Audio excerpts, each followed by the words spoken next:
Aloha everyone, it's been a little while, but I got a whole download that I woke up or rose up to this rising, and I wasn't really planning to make any new videos until the spring equinox, but sometimes stuff just comes through and I feel like I really need to share. I just wanted to talk about time today and why time appears to be slowing down as our frequency increases. So I was just thinking about the 3D box, right? It's like linear time, which is the artificial Saturn time that keeps us in the matrix, and then it's space, which is ether. So if that's like the y-axis and the x-axis, it's time, space, and matter, right? So space would be ether because that's the element. Ether would be the element of 13. So 13 would be up here. I drew this out actually. I'm going to explain it. It's linear time and space, and as our frequency increases, like matter is being created through the frequency, right?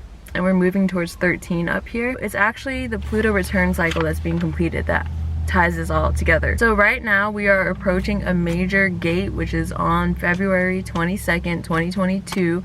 And if you look at that, it's 2, 2, 2, 2, 2, 2, 2. And what that means is that matrix time is overlapping with our natural cycles, which is, so the natural time frequency 13 is being created by us, so it's on the same frequency as us. This is like literally what popped into my head this rising, and I just wanted to share. So it's the 3D cube of Saturn, time, space, and matter. You have space and ether right here, so 13 would be up here, and that's what we're approaching, right? And linear time is the artificial time that's keeping track of how matter is being created. So this is a starting point, and we're going towards the 13. So that's also a Ophiuchus, so the twin serpent bearer. These are the two serpents, right? And it's also the masculine and the feminine. And it just so happens to be that Mars and Venus are doing a perfect conjunction in Capricorn, which is what the Pluto return is in for the United Snakes Corporation. So in 1776, the Declaration of Independence was signed, and at the start of that cycle that birthed this so-called country, we are reaching the wraps of that. And from here to the midpoint to the final point, this is the Pluto return point that we're approaching. And this is super significant because it's closing out this cycle. So it's like the cosine and the sine, right? But it's the masculine and the feminine, which is the twin serpents, and that's Ophiuchus, the center point. So this is crazy because this also shows how we're actually the keepers of the natural time cycles, because if matter is being created and matter is being held together by frequency, which is coming from us and source, that's actual time that we're creating. And we're spiraling out of the linear time.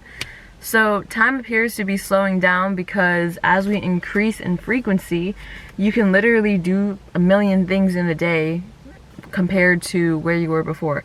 You're literally hopping timelines because you can be here one moment and here in the next. And it doesn't have to happen this way anymore. But naturally, that's just what happens when you're on your highest possible timeline. You're going to be always ascending and going up in that direction. So it's also the 3, 6, and 9, which is why harmonics, which is why it can also be used to manifest, because 3 and 9 reduce to 13. So 3, 6 would be the center point of the meta, right? Which is where they keep you trapped, thinking that is 666. You're stuck in this limbo space. So 3, 6, and 9 is also on here. I'm also going to talk about the Pluto return really quick. It's happening on this major Gregorian calendar alignment, right, with our natural astrological cycles. So we're finally reaching the point of, so Pluto returns happen every 248 years approximately, or 247 because it's 13.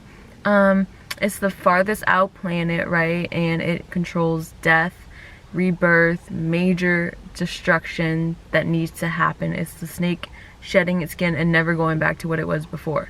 So that's the point that we're reaching. And humans don't get Pluto returns because humans don't live to be that old. So humans do get a Uranus return, which is every 80 something years, and around that is an expansion of consciousness that's the average lifetime cycle, because it's about breaking through to the other side.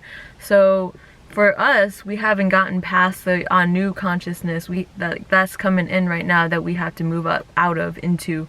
That is actually, so it's like the elliptical orbit, right? And it's breaking us out of the old cycles of being stuck in a limited perspective. So Pluto is the planet of destruction and rebirth, and it's bringing this new earth, and it all has to happen within, right? So, and the fact that this Pluto return is happening in Capricorn, which rules the bones in the body, the bones of the matrix, the structures that everybody relied on for so many years, hundreds of years, it's finally reaching a point where it's being broken.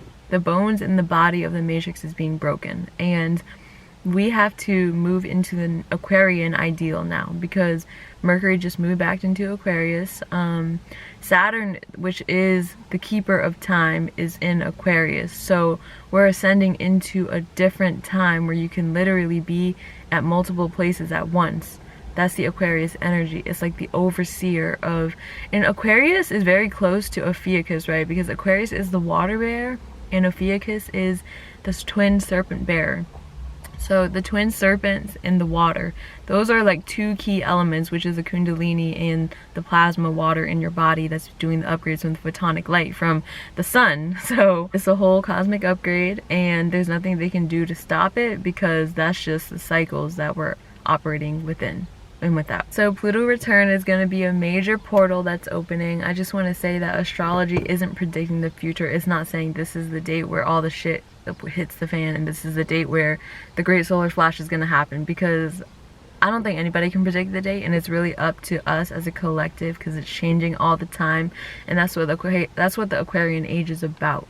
It's about the fact that it's all a group effort. As we move closer towards aligning with the highest possible timeline on a vibrational level, you're literally like no longer constricted by the linear time construct, which is Saturn's cube, which is the cube of Satan, which is what the whole matrix is operating under. So yeah, I think that's all I wanted to share today. Let me know if you have any questions in the comments. Let me know if you have other things to add. And I think that's all I wanted to share today. Peace, aloha.